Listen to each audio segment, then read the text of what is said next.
Hello दोस्तों, आप सभी का स्वागत है आपका एक बार फिर से यूट्यूब चैनल पर। तो आज हम लोग मॉडर्न हिस्ट्री यानी आधुनिक इतिहास के सीरीज में भारत में यूरोपीय कंपनियों का आगमन के बारे में पढ़ने वाले हैं। मॉडर्न हिस्ट्री और आधुनिक इतिहास कहाँ से कहाँ तक है, इसको बता पाना बहुत ही मुश्किल काम है। तो इससे पहले हमें मध्यकालीन इतिहास के बारे में थोड़ी जानकारी चाहिए। लेकिन भारत में यूरोपियन के आगमन से ही हम भारत के आधुनिक इतिहास के बारे में पढ़ते हैं। तो इसी क्रम में हम लोग आज भारत में यूरोपीय कंपनियों का आगमन देखेंगे। भारत में यूरोपीय कंपनियों का आगमन प्राचीन काल से ही विदेशी व्यापार हेतु भारत आया करते थे। व्यापार हेतु भारत में यूरोपीय कंपनियों का आगमन हुआ। सर्वप्रथम पुर्तगाली जलमार्ग होते हुए भारत आए। उनके बाद डच, फिर ब्रिटिश आए, फिर फ्रांसीसी आए और जल्द ही भारत के समुद्र के निकटवर्ती और समुद्री इलाकों और सामुद्रिक व्यापार पर यूरोपियों का एकाधिकार प्राप्त हो गया। तो इन्हीं क्रम में सबसे पहले हम देखेंगे पुर्तगालियों को। पुर्तगाली, जैसा कि सभी हम लोग पहले बचपन से सुने हैं कि वास्को डी गामा नाम का कोई व्यक्ति भारत का खोज किया। दरअसल भारत का खोज क्या करेगा, भारत तो पहले से ही था। वो पहला बंदा था जो यहाँ पे आया और उसको पता हुआ कि भारत एक जगह है। तो 17 मई पुर्तगाली में सबसे पहले जो है जलमार्ग के रास्ते सर्वप्रथम जो पुर्तगाली था वो एक नाविक था, वास्को डी गामा। और ये भारत के लिए समुद्री मार्ग की खोज का श्रेय जो है इसी को दिया जाता है। यानी पुर्तगालियों को हम दे सकते हैं कि यूरोप से होते हुए अगर भारत का जो समुद्री मार्ग की बात करें तो इन्हीं को पुर्तगालियों को हम श्रेय देंगे कि उन्होंने ही समुद्री मार्ग का खोज किया था। तो ये जो समय था, वास्को डी गामा जो आया था 17 मई 1498 ईस्वी को ये भारत में पहुंचा। और ये समुद्री मार्ग से भारत के पश्चिमी तट, आप देख रहे हो भारत के, अगर आप इस तरह नक्शा दिखे तो ये पश्चिमी तट है, ठीक है, इधर। तो ये जगह पे पश्चिमी तट जो है वहां कालीकट जगह है, एक कालीकट कालीकट जगह पे पहुंचता है वो। और वहां का जो तत्कालीन सम्राट होता है, जो तत्कालीन सम्राट होता है वहां का, वो हिंदू सम्राट होता है जिसका नाम हिंदू सम्राट होता है जिसका नाम जो होता है वो होता है जमोरियन। शासक का क्या नाम होता है? जमोरियन, जमोरिन जमोरिन। तो ये कई बार क्वेश्चन आता है कि जो वास्को डिगामा आया था उस समय कालीकट का सम्राट का नाम क्या था? तो जमोरियन होता है वहां पे। जमोरियन ने कालीकट पर वास्को डिगामा का स्वागत किया था। इसका स्वागत जमोरियन जो था, ये शासक जो था, राजा तो जो था, यही वास्को डिगामा का क्या किया था? स्वागत किया था आने पर। वास्को डिगामा को व्यापार करने की सुविधा भी जमोरियन ने ही दी थी। यूरोपियों को यूरोपियों को भारत में आने का मुख्य मकसद व्यापार करना था। वास्को डिगामा ने Cape of Good Hopes Cape of Good hopes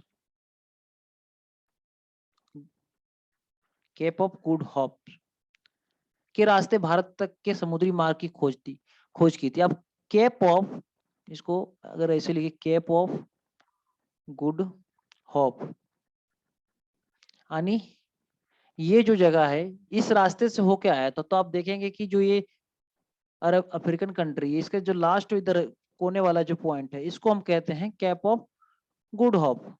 तो इसी रास्ते से आप यहाँ से देखेंगे कि यहाँ कहीं पुर्तगाल है, यहाँ से चलते हुए, ऐसे चलते हुए ये आपका पहुंचा यहाँ पे अफ्रीका के पास, और ये पॉइंट के रास्ते फिर ये यहाँ पे भारत के कालीकट में पहुंचता है। तो ये है cap of good hope, cap of good hope. तो ये आपको पता हो कैप ऑफ गुड होप कहाँ पे है?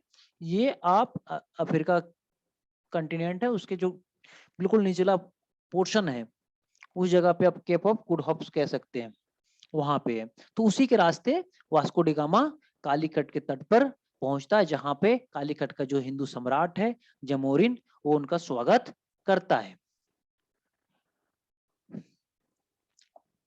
अब इसके बाद आप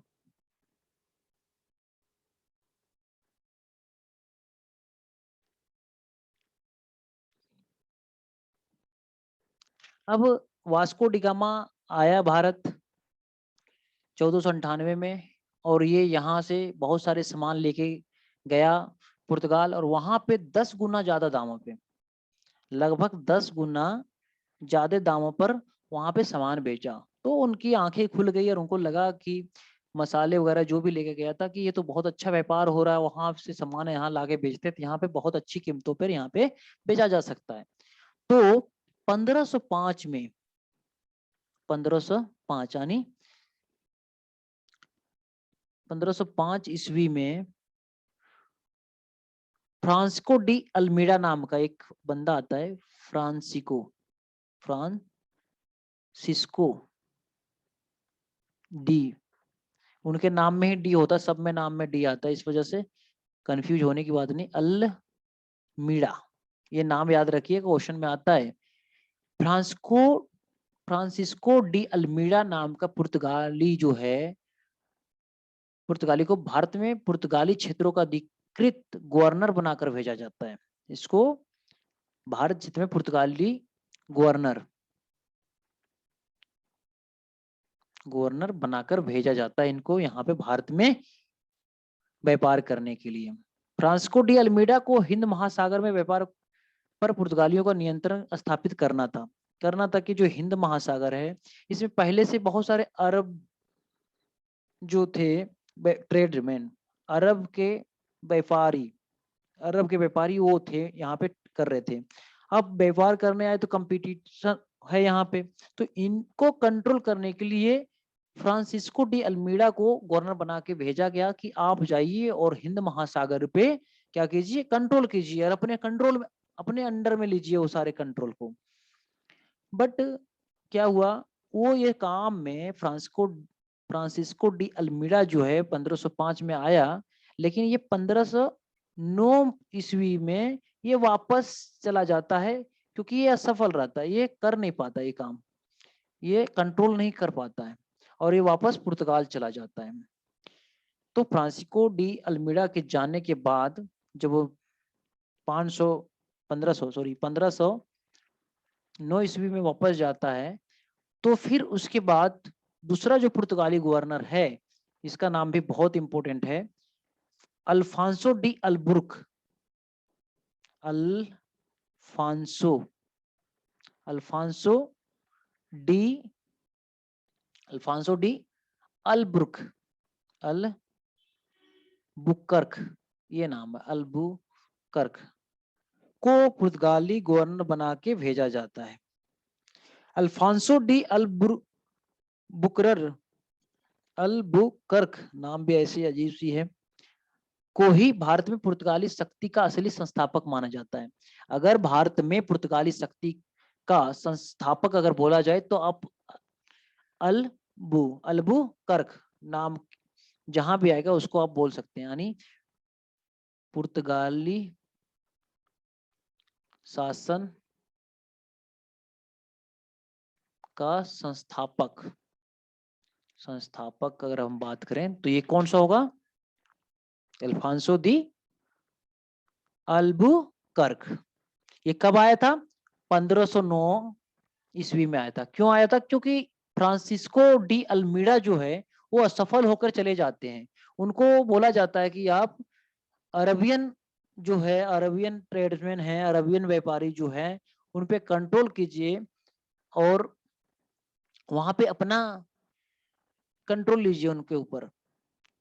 लेकिन वो ये सब चीजों में असफल हो जाता है। तब भेजा जाता है 1509 ईस्वी में, पुर्तगाली गवर्नर बनाकर भारत भेजते हैं उनको, अल्फांसो डी अल्बुकर्क को। अल्फांसो डी अल्बुकर्क ने पुर्तगालियों को भारतीय में शादी करने की सलाह दी थी, और इसने ही भारतीयों से शादी करने के लिए सलाह दी थी। भारतीयों से शादी, अब शादी करने के लिए क्यों बोला गया था? क्योंकि यहाँ पे इनको अपने जनसंख्या को बढ़ाना था, पुर्तगालियों की संख्या बढ़ाई जा सके, इस वजह से उन्होंने बोला था कि भारतीयों से शादी करें।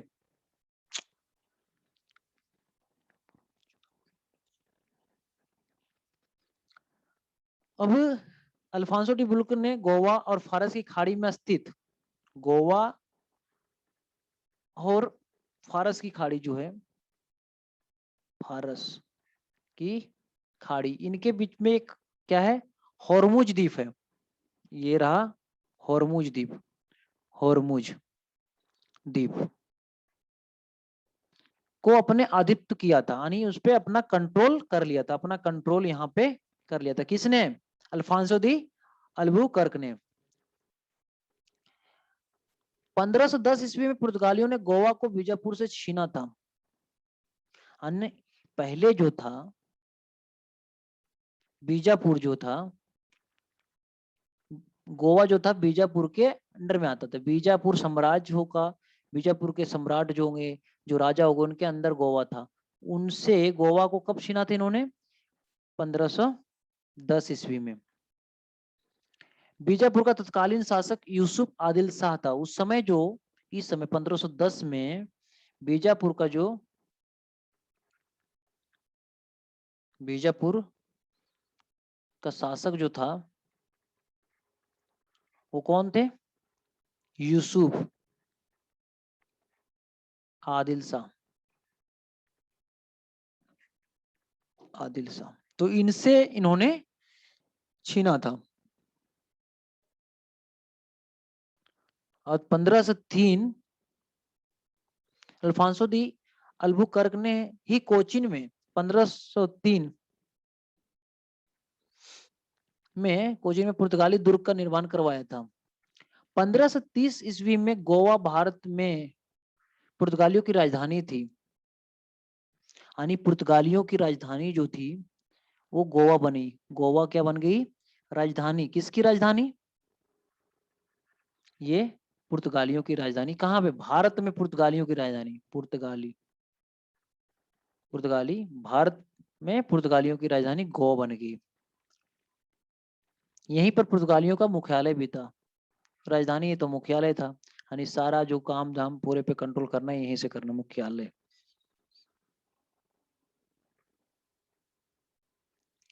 अब 1560 ईस्वी में Martin Alfonso de Sousa, Martin Alphonso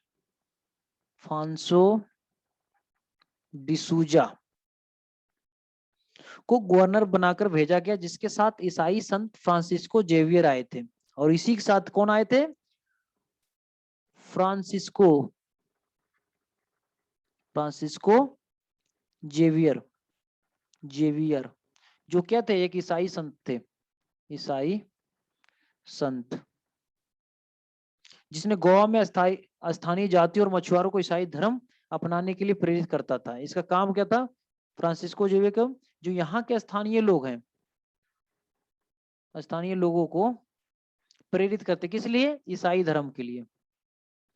ईसाई धर्म, यानी आपका क्या है कि आप देख रहे हैं कि 1560 ईस्वी में ही धर्मांतर का काम शुरू हो चुका था। पुर्तगालियों ने अपने समुद्री साम्राज्य को इस्तादो द इंडिया नाम दिया था। इन्होंने समुद्री जो था इस्तादो, इस्तादो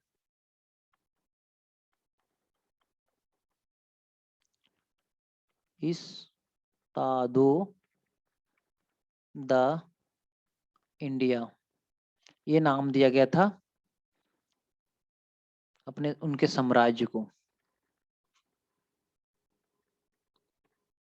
साम्राज्य, जो पुर्तगालियों को साम्राज्य भारत में बनाए थे उसको इस्तादो द इंडिया नाम दिया था, जिसके तहत उनके अधिकार क्षेत्र से गुजरने वाले जहाजों को सुरक्षा कर देना होता था। यानी जो ये इनका जो क्षेत्र जितना दूर तक था, जिस एरिया में क्षेत्र से कोई भी अगर जहाज गुजरता था तो उनको क्या देना पड़ता था, कर देना पड़ता था, जिसे कार्टज कहा जाता था। कार्टज, कार्टज, कार्टज क्या होता था, कर। कैसा कर, जो पुर्तगालियों के क्षेत्र से जो भी जहाज गुजरा करते थे।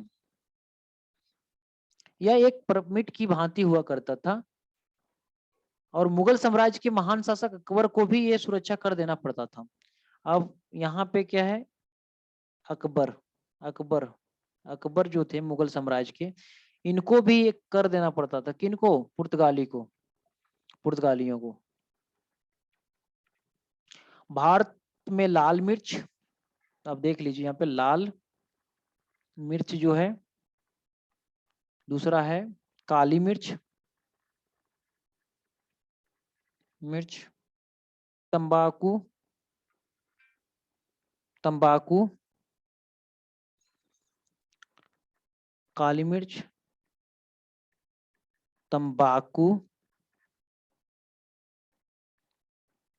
की खेती पुर्तगालियों की देन है। ये तीनों चीजें जो है पुर्तगाली ने ही शुरू किए थे। ठीक है, भारत में जहाज निर्माण और प्रिंटिंग प्रेस का भी श्रेय पुर्तगालियों को दिया जाता है। सबसे पहले 1556 ईस्वी में भारत में पहली प्रिंटिंग प्रेस की स्थापना हुई। प्रिंटिंग प्रेस की स्थापना पुर्तगालियों ने की थी। बंगाल में पुर्तगालियों द्वारा स्थापित पहली फैक्ट्री हुगली पे थी। अब ये सबसे इंपॉर्टेंट चीज है कि प्रिंटिंग प्रेस का प्रिंटिंग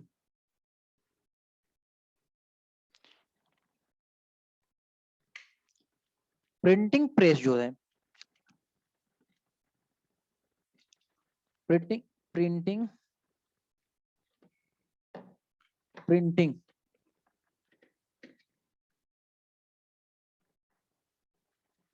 प्रेस कब, 1556 ईस्वी।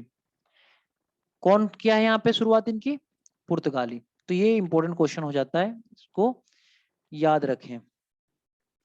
और इन्होंने, पुर्तगालियों ने जो सबसे पहले फैक्ट्री बनाई थी बंगाल में जो लगाई थी, वो लगाई थी हुगली नदी पे।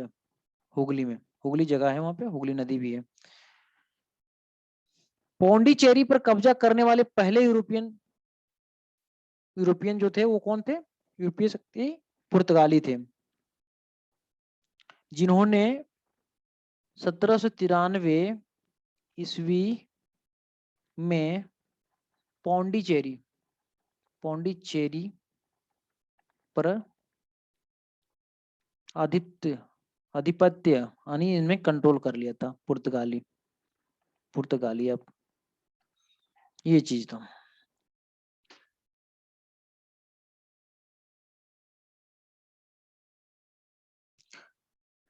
पुर्तगालियों की शक्ति भारत में डचों के आगमन, 17वीं शताब्दी तक क्या हुआ, पुर्तगालियों की शक्ति जो है भारत में डचों के आगमन, धार्मिक यह सहिष्णुता और पुर्तगाली शाही सरकार के हस्तक्षेप के कारण क्या हुआ, छीन होने लगी और भारत में पुर्तगालियों का अधिकार समाप्त हो गया।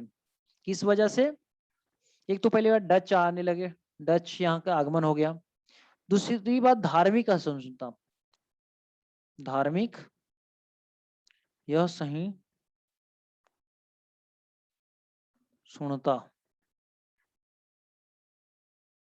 और इसमें शाही सरकार की जो है हस्तक्षेप, इसी वजह से इनका इक़्तिदार धीरे धीरे खत्म हो गया।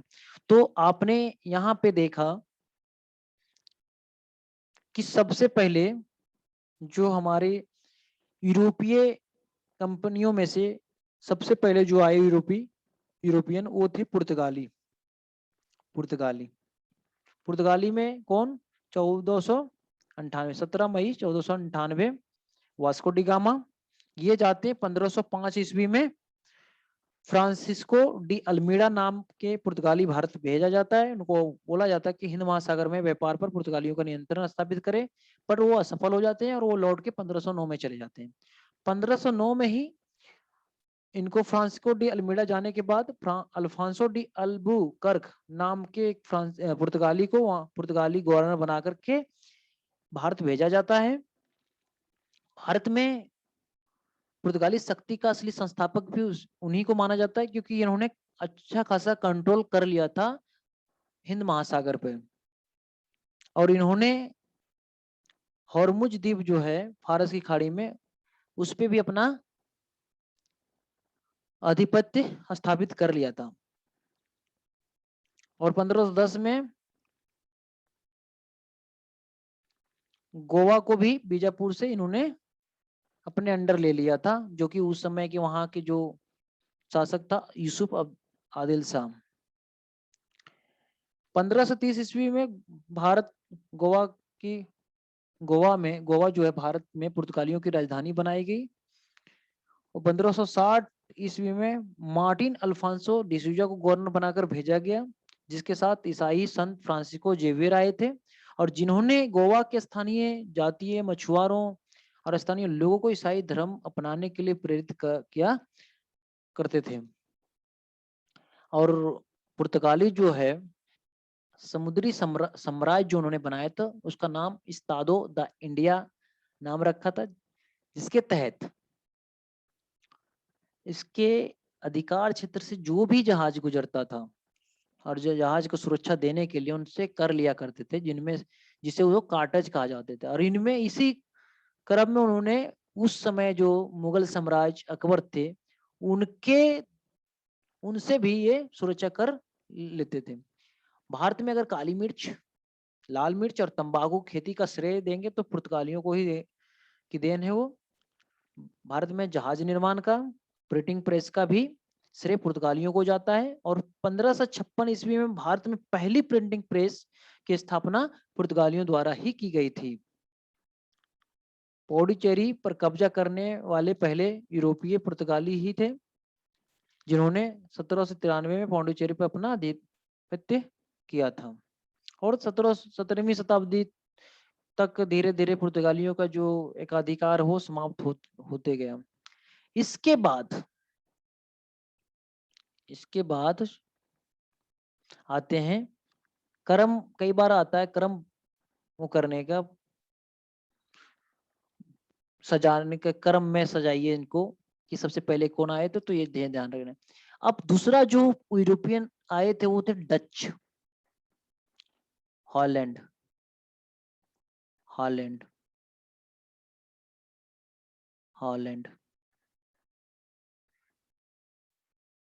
डच लोग जो कि हॉलैंड के निवासी थे 1596 ईस्वी में आए थे। कब आए थे? 1596 ईस्वी। डचों ने 1602 में आते ही उन्होंने जस्ट 8 साल के बाद 1596 में आए, 6 साल के बाद 1602 ईस्वी में क्या किया? डच ईस्ट इंडिया कंपनी की स्थापना कर दी। डच ईस्ट इंडिया कंपनी की स्थापना कर दी।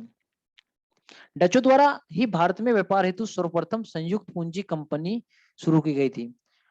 बंगाल के चिनसुरा में डचों ने एक कारखाना भी स्थापित किया था।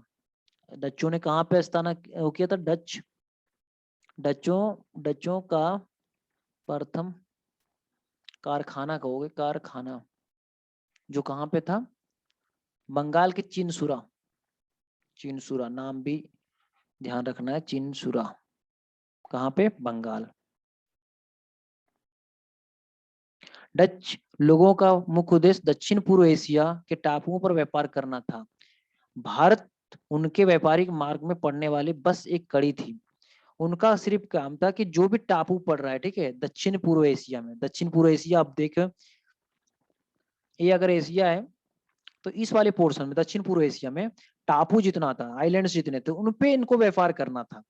भारत तो एक बीच में कड़ी आ गई कि हाँ भारत से होके जाना, इस वजह से यहाँ पे वो ठहर गए, लेकिन उनका मेन था कि टापुओं पे वो व्यापार करें। डचों ने पुर्तगालियों को पराजित कर कोची में फोर्ट विलियम्स का निर्माण करवाया था। ये इंपॉर्टेंट चीज है। Fort Williams, fort Williams, William, fort Williams का निर्माण जो किसने कराया? डच करवाए। ठीक है, कहाँ पे है ये? कोचीन, कोचीन। डचों ने गुजरात में कोरोमंडल, बंगाल में उड़ीसा, बंगाल और उड़ीसा में आदि में व्यापारिक कोठियां खोली थी। डचों ने पहली कोठी मुसलीपट्टनम, पहली जो कोठी थी इनकी कोठी, वो मुसलीपट्टम, पट्टम, मुसलीपट्टम में, और दूसरी जो थी, पहली कोठी मुसलीपट्टम, पट्टम, और दूसरी जो थी पुलिकट। तो ये याद रखने वाली चीजें हैं। इसके बाद हम देखेंगे 17वीं शताब्दी में डच व्यापारिक शक्ति चरम पर थी। आपने देखा था कि 17वीं शताब्दी में पुर्तगाल क्या होते थे, उसका जो एकाधिकार जो है धीरे धीरे समाप्त हो रहा था, क्योंकि डच का आगमन हो चुका था। तो 17वीं शताब्दी जो था, ये इन पे डच जो था, डच ये चरम पे थे। चरम मानी सबसे ज्यादा उफान पे ये थे, उस समय इनकी सबसे ज्यादा शक्ति थी। भारत में सूती वस्त्र, अफीम, रेशम तथा मसालों आदि महत्वपूर्ण वस्तुओं का निर्यात करते थे। 1759 में अंग्रेजों और डचों के मध्य बेदरा का युद्ध हुआ। बेदरा, बेदरा का युद्ध, बेदरा का युद्ध कब कहाँ हुआ? किसके किसमें? डच और अंग्रेजों के बीच, अंग्रेजों के बीच में बेदरा का युद्ध। कब? 1759 में, 1759 में बेदरा का युद्ध डच और अंग्रेजों के बीच। डच इतनी बुरी तरीके से हारे कि भारत से उनके पैर ही उखड़ गए, और इसी के बाद वो यहाँ से जाना पसंद किया। ठीक है, यही कारण था कि 18वीं शताब्दी में अंग्रेजों, ब्रिटिश के सामने डचों की शक्ति छीन पड़ गई। और जैसे ही 18वीं शताब्दी है, अंग्रेज उभर कर आने लगे और डचों की शक्ति बिल्कुल से खत्म हो गई। तो आनी बेदरा, बेदरा का युद्ध जो है डच और अंग्रेजों के बीच में हुआ था। इसमें डच बहुत बुरी तरीके से हारे थे, और इसके बाद डच लगभग लगभग धीरे धीरे इनकी शक्तियां बिल्कुल छीन हो गई, और ये बिल्कुल से छिन्न भिन्न हो गए। इसके बाद अब देखें कि बेदरा का युद्ध हुआ, और कौन आगे यहाँ पे एंट्री हो गई। एंट्री तो पहले हो चुकी थी, लेकिन उस समय तक शक्ति इन्होंने प्राप्त कर ली थी, अच्छी खासी से मिलिट्री तैयार कर ली थी, तभी वो डचों को आसानी से हरा पाए। तो अब नेक्स्ट जो है, यानी जो तीसरे नंबर पे अगर यूरोपियन आते हैं, वो है अंग्रेज, अंग्रेज, British, British, British, British. Bharat में व्यवहार हेतु आई सभी यूरोपियन कंपनियों में से अंग्रेज ब्रिटिश सबसे शक्तिशाली से, और ये इसकी एंट्री कब होती? 1599 ईस्वी में। जैसे हमने कहते 1600 में ये आए। सबसे पहले जो आए थे उनका नाम था John, John Mildenhall, Mildenhall, John Mildenhall. ये अंग्रेज जो है सबसे पहले भारत में आया। 31 दिसंबर 1600 में इंग्लैंड की तत्कालीन महारानी एलिजाबेथ प्रथम द्वारा ब्रिटिश कंपनी भारत से 15 वर्षों तक व्यापार हेतु अधिकार प्रदान किया गया था। यानी ये जो बंदा आया, ये साथ में उस समय जो वहां की महारानी थी, क्राउन प्रिंसेस, वो थी एलिजाबेथ प्रथम, एलिजाबेथ प्रथम। इनसे इन्होंने क्या किया कि 15 साल के लिए, 15 वर्ष के लिए भारत में व्यापार करने के लिए चार्टर लेके आए। चार्टर होता है कि आपने एक वहां से सर्टिफिकेट मिल गया कि आप यहाँ पे व्यापार कर सकते हैं, व्यापार अधिकार उनको मिल गया। स्थल मार्ग से लिवेंट कंपनी को तथा समुद्री मार्ग से ईस्ट इंडिया कंपनी को अधिकार प्राप्त प्रदान किया गया था। यानी दो तरीके से आए थे, एक आए थे आपको समुद्री मार्ग से, समुद्री मार्ग जिसको पुर्तगालियों ने पहले ढूंढ रखा था, और दूसरा था स्थल मार्ग यानी लैंड वाला, ठीक है, स्थल मार्ग। तो स्थल मार्ग से कौन सी कंपनी को मिला था? स्थल मार्ग से लिवेंट, लिवेंट नाम की कंपनी थी, लिवेंट नाम की कंपनी जी थी, उनको मिला था व्यापार करने का अधिकार प्राप्त हुआ था, ठीक है, उनको में चार्टर मिला था। और जो समुद्री मार्ग था उसका नाम था ईस्ट इंडिया कंपनी, जिसका नाम आप बहुत सुनेंगे, ईस्ट इंडिया कंपनी। इसी कंपनी ने 1608 ईस्वी में कैप्टन हॉकिंस, जो तत्कालीन मुगल शासक जहांगीर के दरबार में इंग्लैंड का राजदूत बनकर आया था। कौन से? East India company. तो सबसे पहले 1608 ईस्वी, 1608 में यहाँ पे मुगल साम्राज्य किसका राज चल रहा है? यहाँ पे कौन शासक है? जहांगीर, जहांगीर, जहांगीर, जहांगीर जो है 1608 ईस्वी में जहांगीर का, इसी के दरबार में एक अंग्रेज जो है ब्रिटिश शासक का, ईस्ट इंडिया कंपनी का क्या आता है? राजदूत बनकर आता है, इंग्लैंड का राजदूत बनकर आता है। उसका नाम है captain Hawkins, captain Hawking, Hawkins, captain Hawkins. ये आता है भारत में अपने व्यापार को बढ़ाने के लिए उद्देश्य से हॉकिन ने सूरत में बसने की गुजारिश की और जहांगीर को उपहार स्वरूप दस्ताने और इंग्लैंड में प्रयोग की जाने वाली बग्गी दी। बग्गी, आप बग्गी समझते होंगे। तो उन्होंने क्या दिया जहांगीर को? जहांगीर को उन्होंने क्या दिया? दस्ताने दिए, दस्ताने। उनको पता ही नहीं था कि ये तो बहुत बड़ा धमाल मचाने वाले, उन्होंने बेचारे दस्ताने अच्छे से ले लिए उन्होंने पे कि हाँ भाई उपहार में मिल रहा है। बग्गी भी ले ली, बग्गी। और उन्होंने बोला कि हमें सूरत में क्या करो, सूरत में बसने की हमें इजाजत दे दो। जिससे प्रश्न होकर जहांगीर ने कैप्टन हॉकिंस को इंग्लिश खां की उपाधि दी थी। इंग्लिश थे ये, इंग्लिश इसलिए कि अंग्रेज थे। इन्होंने, जहांगीर ने कैप्टन हॉकिंस को एक उपाधि दी। उपाधि का नाम क्या था? उपाधि का नाम था इंग्लिश, इंग्लिश खां। तो क्वेश्चन ये आ सकता है कि इंग्लिश खां की उपाधि किसने दी? जहांगीर ने दी। किसको दी? कैप्टन हॉकिंस को। पुर्तगालियों और अन्य स्थानीय व्यापारियों के विरोध के कारण जहांगीर चाहकर भी अंग्रेजों को सूरत में बसने की आज्ञा ना दे सका। लेकिन ये जो स्थानीय व्यापारी थे वो करने लगे, भैया कि ऐसे मत करो, यहाँ पे हम लोग व्यापार कर रहे हैं, किसी बाहर कंपनी को अगर दोगे तो हमारी क्या होगी? हमारी तो भाई लुटिया डूब जाएगी। इस वजह से उन्होंने आज्ञा ना दिया। इसके फलस्वरूप क्या हुआ? अंग्रेजों ने बलपूर्वक 1611 में कैप्टन मिडल्टन द्वारा स्वाली या स्वाली नामक जगह पर पुर्तगालियों के जहाजी बेड़े को हराकर भगा दिया। यानी यहाँ पे पहले कौन थे? पुर्तगाली थे। कहां पर? सूरत में। अब वहीं पे एक जगह है स्वाली, स्वाली। अब इनको आज्ञा तो नहीं मिली। ये 1608 ईस्वी में जाते हैं जहांगीर के पास बहुत प्यार से दस्ताने वस्ताने लेके, लेकिन उनको आज्ञा नहीं मिलती है, क्योंकि वहां स्थानीय और जो पहले से व्यापार कर रहे हैं वो मना करते हैं कि भैया हम तो आपको सब कुछ दे ही रहे हैं, तो फिर अब किसी और को क्यों यहाँ पे व्यापार करने के लिए इजाजत दे रहे हैं।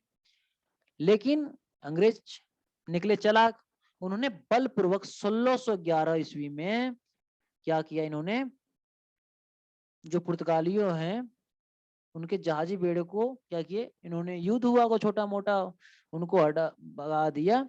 और 1613 में जहांगीर ने फरमान जारी कर अंग्रेजों को सूरत में अस्थायी व्यापारिक कोठी बनाने की आज्ञा दे दी। 1611 में हटाया इन्होंने। 1613 में जहांगीर बोला भैया आप लोग महान हो, आप लोग अपना जो है फैक्ट्री, अपना कोठी है, आराम से बना सकते सूरत में। ईस्ट इंडिया कंपनी द्वारा 1613 में पहला कारखाना सूरत में स्थापित किया गया था। यानी east India company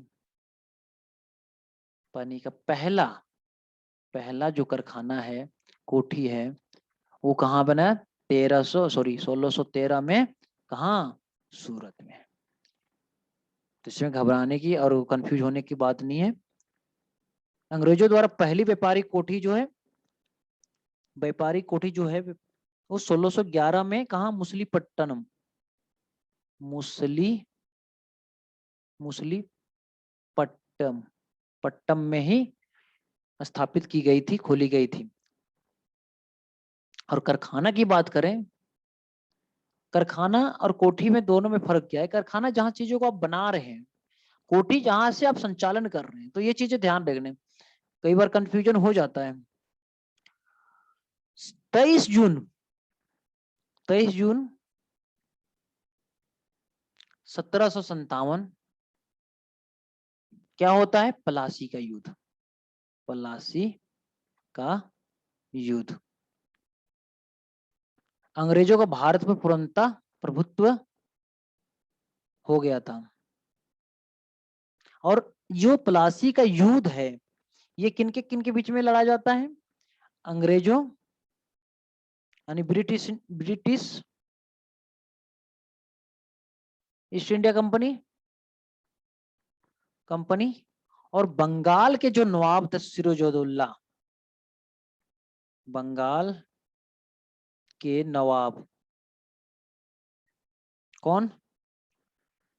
Siraj-ud-Daulah, Siraj-ud-Daulah, इनके बीच में लड़ा जाता है, जिसमें अंग्रेज सेना के नेतृत्व रॉबर्ट क्लाइव। यहाँ पे इनका कौन कर रहा है? Robert Clive. ये क्वेश्चन पूछा जाता है कि प्लासी के युद्ध में ब्रिटिश ईस्ट इंडिया कंपनी के द्वारा जो है नेतृत्व कौन सा अंग्रेज कर रहा था? Robert Clive. क्लाइव ये कर रहे थे, ठीक है। और इसके पश्चात ये अंग्रेज के पक्ष में गया था ये युद्ध, यानी अंग्रेज जीते थे। इसके पश्चात 22 अक्टूबर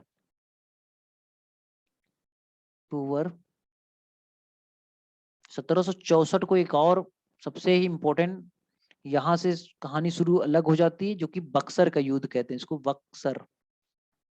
बक्सर का युद्ध होता है, बक्सर का युद्ध। इसमें जो है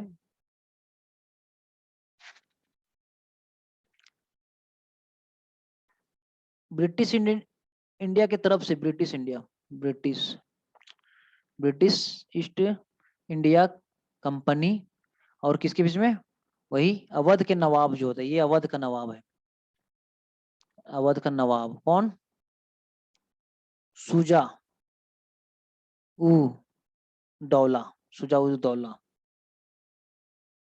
तथा इसके साथ एक और बंदा था, कौन? शाह आलम द्वितीय, मुगल शासक जो था शाह आलम द्वितीय। इनके बीच में होता है और ब्रिटिश ईस्ट इंडिया यहाँ पे ये जो है युद्ध दिया। ब्रिटिश ईस्ट इंडिया कंपनी के तरफ जो नेतृत्व कौन कर रहा था? मेजर, ये पूछा जाता है मेजर कौन है? Hector Munro. तो ये ध्यान रखना, रॉबर्ट क्लाइव कौन सा करते? प्लासी युद्ध के नेतृत्व करते। और आपके जो मेजर मुनरो है वो है बक्सर का जो युद्ध होता है उसमें ये नेतृत्व करते हैं। और यहीं से जितने भी शक्तियां थी अंग्रेजों को प्राप्त हो गई थी, कर वसूलने से लेकर के सारी चीजें। अंग्रेजों ने कई अन्य महत्वपूर्ण युद्ध और संधियां की, जिसके फलस्वरूप 1947 में अंग्रेजों से भारत की स्वतंत्रता तक अंग्रेजों का भारत पर एक छत्र राज रहा। यूरोपीय कंपनियों में अंग्रेजों ने भारत पर सर्वाधिक शासन किया। अंग्रेजों के लगभग 200 वर्ष तक अंग्रेजों ने भारत पर राज किया। अंग्रेजों द्वारा सूरत, मद्रास जो वर्तमान में चेन्नई है, मुंबई वर्तमान मुंबई तथा कलकत्ता में अपने व्यापार केंद्र स्थापित किए थे। अंग्रेजों का उद्देश्य भारत में गन्ना, अफीम, चाय, कहवा, पटसन आदि की खेती कर इनके सस्ते दामों पर खरीदकर इंग्लैंड में भेजना था, जिस कारण अंग्रेजों ने भारत में महत्वपूर्ण क्षेत्रों में रेल लाइन बिछाई, सड़कों का निर्माण भी करवाया। साथ ही अंग्रेजों का उद्देश्य ब्रिटेन से भारत में आयात किए गए महंगे कपड़ों को भारत में बेचना भी था। तो ये था आपका अंग्रेजों का उद्देश्य और अंग्रेज जो आए। अब जो फोर्थ नंबर का आते हैं, यूरोपियन कंपनी आती है, उन यूरोपियन आते हैं, उनमें से फ्रांसीसी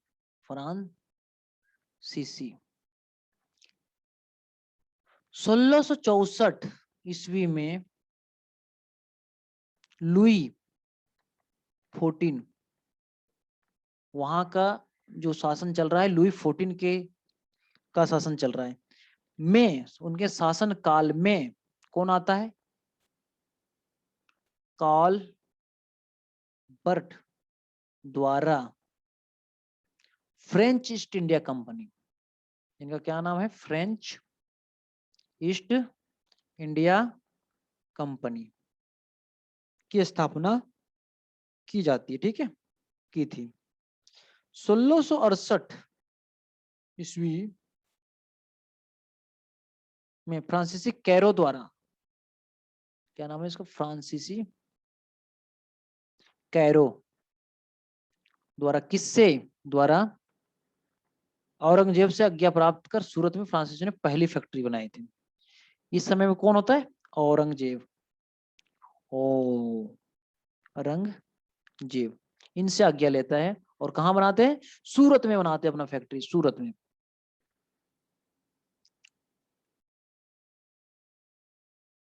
और 1669 ईस्वी में फ्रांसीसियों ने गोलकुंडा के जो सुल्तान होता है, गोलकुंडा के सुल्तान जो है, उनसे स्वीकृति लेते हैं और मुसलीपट्टनम में दूसरी फैक्ट्री लगा देते हैं, दूसरी फैक्ट्री। फ्रांसिस मार्टिन ने 1773 में बलिकोंडापुरम के सूबेदार से एक छोटा सा गांव प्राप्त कर पौंडीचेरी की नींव रखी थी। यानी 1673 ईस्वी में क्या किया? बलिकोंडापुरम सूबेदार उससे छोटा सा एक गांव लेता है, ठीक, प्राप्त करता है और उसका नाम क्या रखता है? पौंडीचेरी का नींव रखता है। 1774 ईस्वी बंगाल के सूबेदार शाइस्ता खान से चंद्रनगर में कोठी बनवाने का आज्ञा प्राप्त करता है। चंद्रनगर कहाँ है? बंगाल में। चंद्रनगर बंगाल में कोठी बनवाना। 1742 ईस्वी में फ्रांसीसी गवर्नर डुप्ले द्वारा फ्रांसीसी शक्ति बढ़ाने और भारतीय राज्यों पर कब्जा करने के कारण फ्रांसीसी और अंग्रेजों के संघर्ष प्राप्त हो गया था। 1742 में एक फ्रांसीसी डुप्ले नाम के कोई फ्रांसीसी आते हैं। इनका काम होता है कि यहाँ पे अपनी शक्ति को बढ़ाइए, फ्रांसीसी शक्ति को बढ़ाइए और भारत में अपने जो राज्य है उस पर विस्तार कीजिए। इन्हीं के बीच में, इन्हीं की वजह से अंग्रेजों के साथ इनके बहुत सारे संघर्ष आरंभ हो जाते हैं और फ्रांसीसियों के और अंग्रेजों के बीच में 3 युद्ध होते हैं। कर्नाटक युद्ध के नाम से जाना जाता है। सभी यूरोपियन कंपनियां का भारत में आगमन व्यापार हेतु हुआ था, लेकिन धीरे धीरे उनकी लालसा और लालच इतना बढ़ गया कि उन्होंने साम दाम दंड भेद जैसे सभी तरीके अपनाकर अपने व्यवसाय की जड़ें मजबूत करने की कोशिश की। इन सब में अंग्रेजों की नीतियां और कार्य कुशलता के कारण इन्होंने भारत पर सर्वाधिक वर्षों तक राज किया। तो आप देख लिए कि सबसे पहले पुर्तगाली आए। सबसे पहले पुर्तगाली आगमन हुआ 1498 में। पुर्तगाली के बाद आए कौन? पुर्तगाली के बाद डच आए। डच कहाँ के थे? हॉलैंड के थे ना, हॉलैंड। ये कब आते हैं? डच आते 1596 में। डच के बाद अंग्रेज आ गए। अंग्रेज कब आते हैं? 1599 ईस्वी। सारे ये ईस्वी वाले। 1596 ये भी ईस्वी। और इसके बाद एक लास्ट में फिर से एक फ्रांसीसी भी आते हैं। फ्रांसीसी जो आते हैं ये लगभग 1664 ईस्वी में आते हैं। तो आने का जो क्रम है वो सबसे पहले पुर्तगाली, फिर डच, अंग्रेज, फिर फ्रेंच। इसी तरीके से हम जो आगे पढ़ेंगे तो जाने का कभी क्रम पढ़ेंगे, जिनमें सबसे पहले तो आए थे पुर्तगाली और सबसे लास्ट में सबसे जो अंतिम समय तक अगर भारत में राज किए तो पुर्तगाली ही थे। तो आगे हम देखेंगे, लेकिन आज हमने सिर्फ ये देखा कि भारत में यूरोपियन जो आए, आगमन कैसे कैसे हुआ और किस मकसद से हुआ था, और फिर उनकी जो लालसा बढ़ती गई। अब इसके बारे में हम डिटेल में पढ़ेंगे। तो आज के लिए इतना बहुत है। धन्यवाद।